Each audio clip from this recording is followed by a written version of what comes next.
Hello guys, welcome to my new blog. કેમ છો બધા? જય શ્રી કૃષ્ણ બધાને.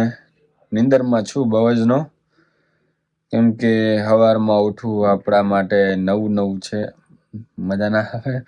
આપણે નિંદર 11, 12, 1, 2 વાગે ઉડે, પણ તોય આપણે જે લીધો છે તો ઉઠવાનું જ તે. વાગ્યા કેટલા જુઓ તમે? 8:49, 8:49 થઈ ગઈ. 8:50 થઈ ગઈ હે. ઉઠ્યા, પેલા દીવલાને મૂકવા જવાનો હે, પછી હજી ખબર નથી ગવાને ગાડી ક્યારે જોઈએ. તો વહેલી જોતી હશે તો આપણે પછી સાયકલ લઈને જવું પડશે. જોઈએ શું હે સીન.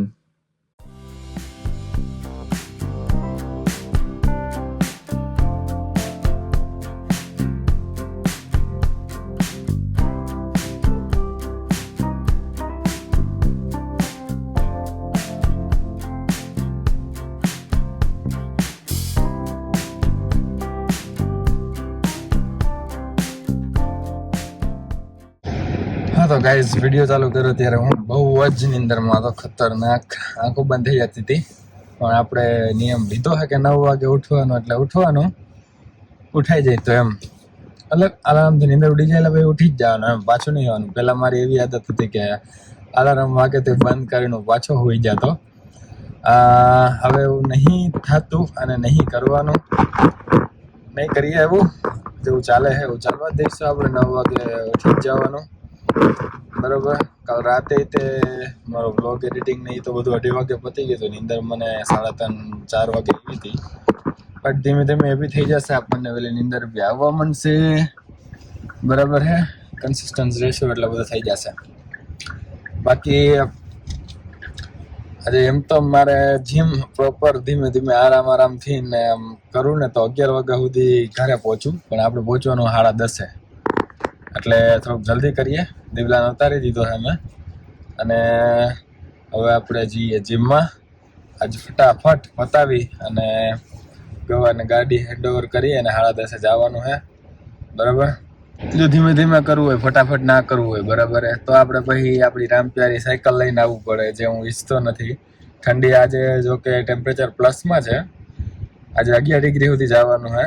જો કે બહુ એટલે બહુ દિવસો પછી એવું જોવા મળવાનું છે. આજે આપણને ફીલ કરવા મળવાનું છે, કેમ કે આજે ટેમ્પરેચર બપોરે 11 ડિગ્રી સુધી બતાવે જશે એમ. બાકી અત્યાર સુધી તો 3-4 ડિગ્રી સુધી ગયું હોય, પણ એનાથી ઉપર ગયું નથી એમ.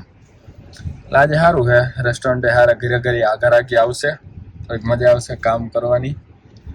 બાકી કંટાળો આવે એમ થઈ જાય ઘરે ભાગી જાવ. પહોંચી ગયા આપણે જીમ. ભલે આ બધી જગ્યા પડી હોય અહીંયા, આપણે કરવાની છેલ્લે જ, કેમ કે નકર છે ને ઓલા બહુ દરવાજા ભટકાડીને વહી જાય છે બાજુવાળા. તમને મેં જણાવ્યું હતું આગળના વ્લોગમાં, તો બી કહું. ઓછી ઠંડી, બપોર થતા હજી ઓછી થઈ જશે, ભાઈ હાન થતા પાછી વધી જાય ઠંડી. જોકે થોડો પવન હે, પણ રોજ કરતા ઓછું હે. તો સાયકલ લઈને આવવાનું મન ના થાય. એક દિવસ ગયો તો ને હાથ ઠરી રહ્યા. આપણા ગ્લોવ્સ પાછા ને રેસ્ટોરન્ટે ભૂલી ગયો હું. પહોંચી ગયા છીએ આપણે જીમ. અહીંયા જેકેટ રાખી દઈએ.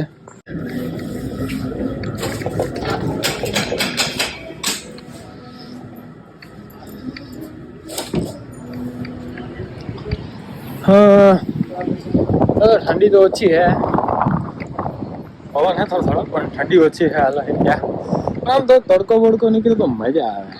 કાલે સવારનો હતો તડકો, આવું જ વાતાવરણ હતું, પણ પછી નીકળ્યો હતો તડકો. અને બીજી વાત કે હે ને, વરસાદ પડવા માંડ્યો છે. જો તમને આમ નહીં દેખાય એમનામ જ તો, પણ શું કહેવાય, વરસાદ હોતન પડવા માંડ્યો હો. જો કે ફોરકાસ્ટ હતો જ તે, આગાહી હતી જ તે ઓનલાઈન વેધરમાં. 1 કલાક પછી વરસાદ છે એવો. વાહ, ભગવાને તો તરત સાંભળી લીધું. જો કે ભગવાન સાંભળી જ લે. હજી ઘરે ના પહોંચે ને તાત તડકો મોકલી દીધો. દેખાય તમને? બેક કેમેરો કરીને બતાવું. જો થોડોક ઢકાઈ ગયો, બાકી હમણાં મસ્ત. આમ વાદળાને લીધે પાછો ઘડી ઢકાઈ જાય છે. પણ વાંધો નથી. હા તો ગાઈઝ વાગ્યા હે 3:20. આપણી શિફ્ટ આજે ચાલુ થવાની છે 4 વાગે અને આપણે ટિફિન પેક કરી લીધું હે બપોરના ખાવાનું. કઢી, ભાત અને શાક બરાબર લઈ લીધું હે ને આજે ખાઈ લેવું. આજે રેસ્ટોરન્ટ 12 વાગ્યા સુધી ઓપન રહેશે, તો વચ્ચે ભૂખ લાગશે એટલે ખાઈ લઈશું. પછી હમણાં આવે છે અરમાન લેવા માટે, ગાડીમાં બેહીને ડાયરેક્ટ ચલો.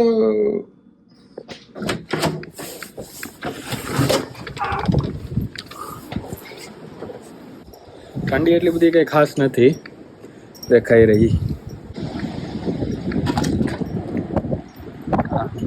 લઈ લેવું હમણાં બધું. જો કોણે અહીંયા રાખ્યું છે?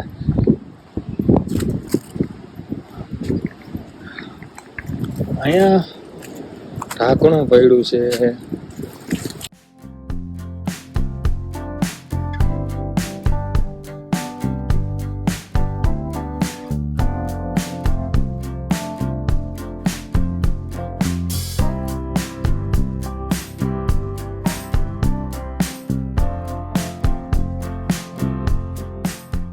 બહુ જબરદસ્ત પવન છે આજે. ટેમ્પરેચર સારું છે, પોઝિટિવમાં છે, પણ પવન બહુ એટલે બહુ જ ખતરનાક છે. જો આ ઝાડવું જે આ જો, બાકી હોટેલ ઝાડવા હલવા એટલે બહુ અઘરું છે થોડુંક તોય. હા તો હું નમલો હવે છે ને શિફ્ટ પતાવીને ઘરે જવા માટે રેડી છીએ. પેલા ગાડી ગરમ કરી નાખી હતી 2 મિનિટ માટે, અંદર જ બેઠા હતા અમે. મોડું થઈ ગયું, આજે 12:30 થઈ ગયા. બીજી હતું ને તોય હમલાનું કામ ના પતે. હું તો નવરી બજાર હતો 12 વાગ્યાનો. કઈ જે હોય તે પહોંચી આવે.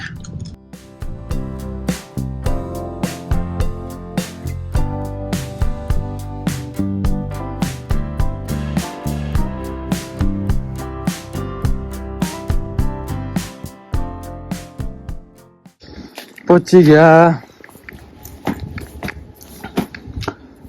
ચાવી અંદર બેગમાં કાઢવી પડશે જારવો. તો આપણે નાઈ ધોઈને રેડી થઈ ગયા છીએ. લાઇટ બેટ ચાલુ કરીએ અને બનાવ્યું છે ખાવાનું એ જોઈએ. વાહ, ટીંડોળા બટાકાનું શાક, રોટલી, ભાત વઘારેલા, આ બધા એમાં તો શું હોય હવે, કઢી. વાહ, મજા આવી જાય ખાવાની. ભૂખે આપણને લાગી છે. દીવલાનો અને ગૌરાંગ પારેખનો ખૂબ ખૂબ ધન્યવાદ. સાંજે આવીને ભાઈ ખાવાનું બનાવી રાખે ને, એમનો આભાર કોઈ દિવસ નહીં ભૂલવાનો. એ બધાનું ભલું કરજો ભગવાન, જેમના લીધે મને જોબેથી આવીને ખાવાનું મળ્યું છે. તમે ભાઈ સાંજે ખાવાનું મળતું હોય, બપોર ખાવાનું મળતું હોય, સવારે ખાવાનું રેડી મળતું હોય તો આભાર માનજો. એ બધું અહીંયા આવીને ખબર પડે. આપણે ઇન્ડિયામાં ઘરે હોય એટલે એમ વી ટેક ફોર ગ્રાન્ટેડ, એટલે એમ થાય કે તેનું કામ છે, આપણે એવું વિચારીએ. પણ હાલો, મમ્મી બનાવી દે આપણને, બરોબર, અથવા તો જે બી એમ વાઈફ છે, મમ્મી હે, બેન હે, બનાવી દે એટલે કાંઈ લખી નતા આવ્યા કે ભાઈ આખી જિંદગી તમને ખવડાવવાનું આનું કામ છે, એવું ભગવાને માથા ઉપર લખી નતા મોકલા. તો આપણને ખાવાનું મળતું હોય રેડી, પછી જેને બી બનાવ્યું હોય એમનો આભાર માનવો જોઈએ. એમને દુઃખ લાગે ને એવા વિણ ના બોલવા જોઈએ આપણે, અને ચૂપચાપ ખાઈ લેવું જોઈએ. આ નથી ભાવતું ને ઓલું નથી ભાવતું ને બસ. આ બ્લોગને હવે અહીંયા પૂરો કરી. આઈ હોપ તમને મજા આવી છે. મજા આવી હોય તો લાઇક, શેર અને કમેન્ટ કરી દેજો. ચેનલમાં નવા હોય તો ચેનલને સબસ્ક્રાઈબ કરી દેજો. અને ઇન્સ્ટાગ્રામમાં ફોલો ના કરતા હોય તો નીચે ડિસ્ક્રિપ્શનમાં લિંક આપીએ, ત્યાં જઈને તમે મને ફોલો કરી શકો છો. અને મળીએ નેક્સ્ટ બ્લોગમાં. ત્યાં સુધી જય શ્રી કૃષ્ણ, જય શ્રી રામ.